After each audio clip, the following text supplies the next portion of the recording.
البتہ یہ کہ حضرت جبرائیل کو ان کی اصل ملک کی شکل میں حضور نے اپنی ان آنکھوں سے 2 مرتبہ دیکھا ہے۔ ایک مرتبہ بالکل آغاز میں، جبکہ حضرت جبرائیل جو ہیں ایسے ظاہر ہوئے، حضور اتر رہے تھے غار حرا سے، جبل نور سے، تو آپ کو آواز آئی یا محمد۔ یہ پہلی وحی کے بعد جو فترت ہوئی ہے، کچھ عرصے کے لیے وحی رکی رہی، اس وقت واقعہ پیش آیا۔ آپ نے سامنے دیکھا، پیچھے دیکھا، کوئی نہیں، نظر کوئی نہیں آیا۔ پھر تھوڑی دیر آپ چلے گئے، شاید مجھے کوئی دھوکہ لگا ہے، ایسی میں نے سنا ہے، کوئی آواز نہیں تھی۔ پھر آیا یا محمد، پھر دیکھا 2-3 مرتبہ کچھ نظر نہیں آیا، کچھ خوف سا محسوس ہوا۔ تیسری مرتبہ یا محمد، تو اچانک حضور کی نگاہ اوپر اٹھی، تو حضرت جبرائیل فرشتے کی جو اصل شکل ہے اس میں وہ تھے افق پر، اور پورا افق بھرا ہوا تھا۔ تو اصل ملک کی صورت میں حضرت جبرائیل کو حضور نے اس وقت دیکھا، اور ایک دیکھا ہے پھر عند سدرۃ المنتہا، شب معراج میں، جب ساتھ آئے ہیں لے جانے کے لیے انسانی شکل میں تھے۔ وہ سواری بھی ایسی تھی جس کو کہ براق کہا جاتا ہے، وہ بھی محسوس ہے تھی، لیکن یہ کہ جہاں انہوں نے کہا 7ویں آسمان پہ جا کر کہ بس اب آگے میری اب آگے آپ کو اکیلے جانا ہے، اس سے آگے اگر میں گزرا میرے پر جل جائیں گے، بے سوز تجلا بے سوزت پرم، اگر یکسر منہ برتر پرم، اگر میں نے اب اس سے آگے ایک بال برابر بھی میں آگے بڑھا تو میرے پر جل جائیں گے، اب آگے آپ کا کام۔ اس وقت بھی وہ ان کی اصل شکل میں ظاہر ہوئی، حضرت جبرائیل علیہ السلام۔ ما ضل صاحبکم وما غوا، تمہارے یہ ساتھی ہے لوگوں، یہ محمد نہ بہکے ہیں اور نہ بے راہ ہوئے ہیں، نہ بھٹکے ہیں۔ وما ينطق عن الهوى، اور یہ جو کچھ کہہ رہے ہیں اپنے جی سے نہیں کہہ رہے، خواہش نفس سے نہیں کہہ رہے۔ ان هو الا وحی یوحی، نہیں ہے یہ مگر وحی جو ان کی طرف کی جا رہی ہے۔ علمہ شدید القوی، انہیں تعلیم دی ہے، سکھایا ہے اس نے جو بہت طاقت والا ہے۔ یہاں حضرت جبرائیل ہے جو مراد ہے، علمہ شدید القوی، یہ قرآن کس نے سکھایا محمد کو؟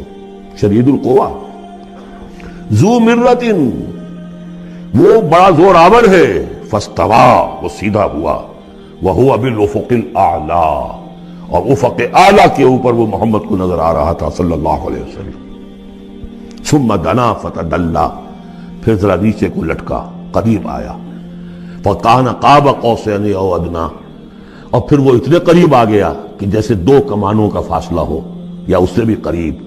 فاوحی الی عبدہ ما اوحی، پھر اس نے وحی کی اللہ کے بندے کی طرف جو وحی کی۔ وہ وحی کون سی تھی؟ وہ ہے اصل میں وحی رسالت۔ وحی نبوت جو تھی وہ تو شروع میں آ چکی، اس کے بعد یہ فترت ہو گئی تھی، کچھ وقفہ پڑ گیا تھا۔ شروع میں وحی جس سے کہ حضور کی نبوت کا ظہور ہوا ہے وہ تو ہے اقرا بسم ربک الذی خلق، خلق الانسان من علق، اقرا وربک الاکرم الذی علم بالقلم، علم الانسان ما لم یعلم۔ لیکن اب یہ سورہ مدثر کی آیات اس وقت نازل ہوئیں، یا ایھا المدثر، جب حضور گھر آ گئے اور پھر آپ نے اپنی اہلیہ سے کہا، خوف زدہ تھے، جو بھی منظر دیکھا تھا، ملک کی شکل، فرشتے کی شکل، اب وہ تو حضور ہی نے دیکھا جو دیکھا، ہم تو نہیں سمجھ سکتے کہ آپ نے کیا دیکھا، لیکن یہ کہ اس کے بعد آپ آئے، آپ نے کہا مجھے کمبل اڑا دو، لحاف اڑا دو، لحاف اوڑھ کر آپ لیٹ گئے، تو پھر وہ وہی یا ایھا المدثر قم فانذر وربک فکبر، اے لحاف میں لپٹ کر لیٹنے والے کھڑے ہو جاؤ اور خبردار کرنا شروع کر دو لوگوں کو۔ اور تمہاری اس دعوت کا نقطۂ آغاز تو انذار ہے، اور اس کا ہدف دنیا میں تکبیر رب ہے، رب کو بڑا کرو، اس کی بڑائی منواؤ، اس کی بڑائی نافذ کرو۔ اس کا نقشہ کھینچا گیا ہے۔ علمہ شدید القوی ذو مرۃ فاستوی وہو بالافق الاعلی ثم دنا فتدلی فکان قاب قوسین او ادنی فاوحی الی عبدہ ما اوحی ما کذب الفؤاد ما رأى، جو کچھ انہوں نے دیکھا ان کے دل و دماغ نے اسے جھٹلایا نہیں، یہ نہیں کہا کہ نہیں یہ کیا ہے۔ دیکھیے ایسا ہوتا ہے کہ کوئی غیر معمولی سی بات آپ دیکھیں تو ایک شخص ہو جاتا ہے میں خواب دیکھ رہا ہوں یا حقیقت دیکھ رہا ہوں۔ آنچ نہیں بیرے بیداریست تو یارب یا بے خواب، اے اللہ جو میں دیکھ رہا ہوں یا ہم دیکھ رہے ہیں یہ بیداری میں دیکھ رہے ہیں یہ خواب میں دیکھ رہے ہیں، وہ غیر متوقع چیز۔ لیکن نبی کو کوئی شک نہیں ہوا، ما کذب الفؤاد ما رأى، یکسوئی کے ساتھ دل و دماغ اور جو بھی آپ کی آنکھ دیکھ رہی تھی ان میں کوئی کانفلکٹ نہیں تھا. ما کذب الفؤاد ما رأى فتمارونه علی ما یری، تو کیا تم اس سے جھگڑتے ہو اس چیز پر کہ جسے وہ دیکھ رہا ہے؟ اقبال نے کہا نا کہ قلندر ہرچے گوید دید گوید، جو شخص اپنا دیکھی ہوئی چیز بیان کر رہا ہے تم اس سے جھگڑ رہے ہو. تمہارے لیے تو وہ ایک غیب کی خبر ہے، اس نے تو دیکھا ہے. افتمارونہ علی ما یری وَلَقَدْ رَآهُ نَزْلَةً أُخْرَىٰ، اس نے تو ایک مرتبہ اور بھی دیکھا. کہاں دیکھا؟ عند سدرۃ المنتہیٰ، شب معراج میں سدرۃ المنتہیٰ. کوئی بیری کا درخت ہے، وہ کیسی بیری ہے؟ ساتویں آسمان کی بیری، وہ آخری حد ہے. مخلوق کوئی اس سے آگے نہیں جا سکتے.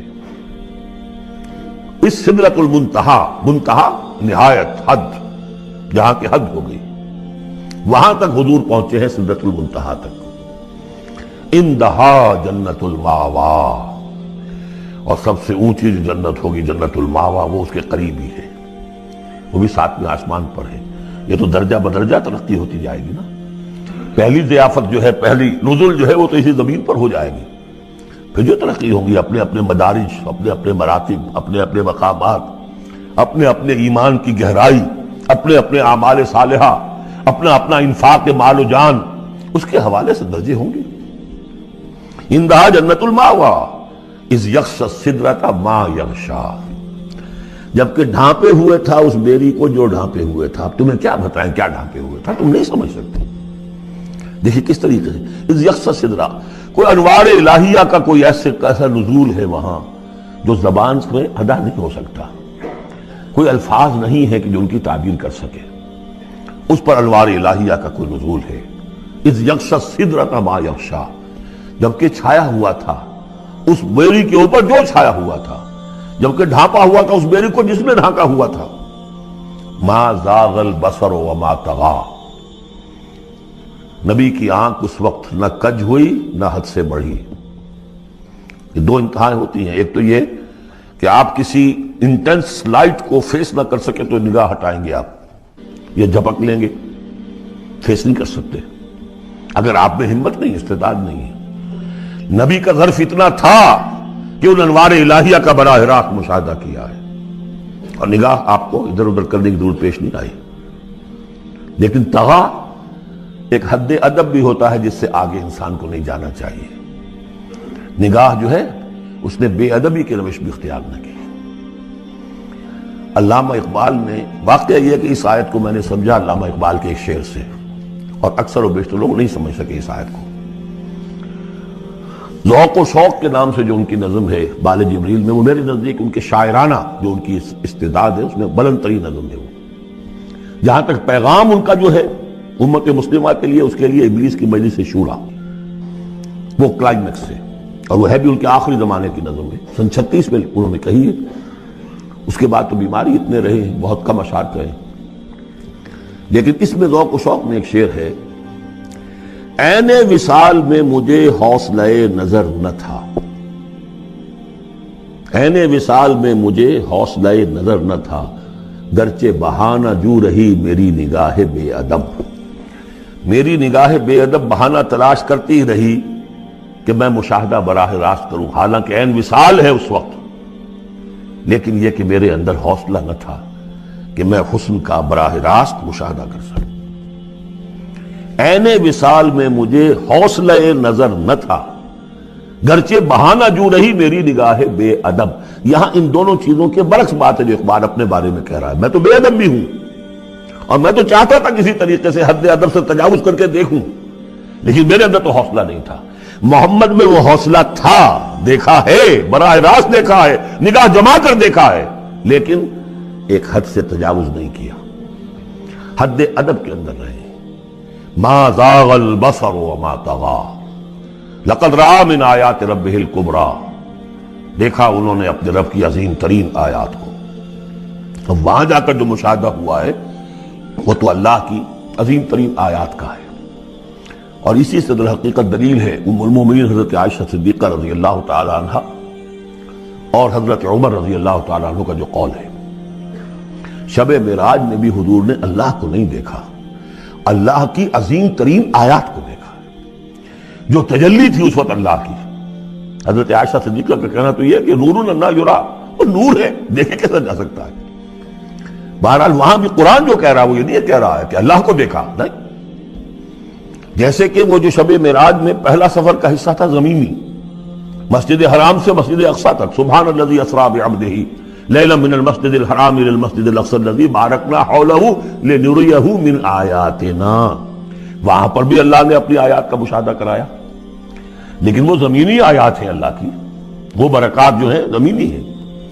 یہ تجلی جو ہو رہی ہے یہ ہو رہی ہے اس سدرۃ المنتہا پر، آخری حد ہے، مخلوق کی آخری حد ہے.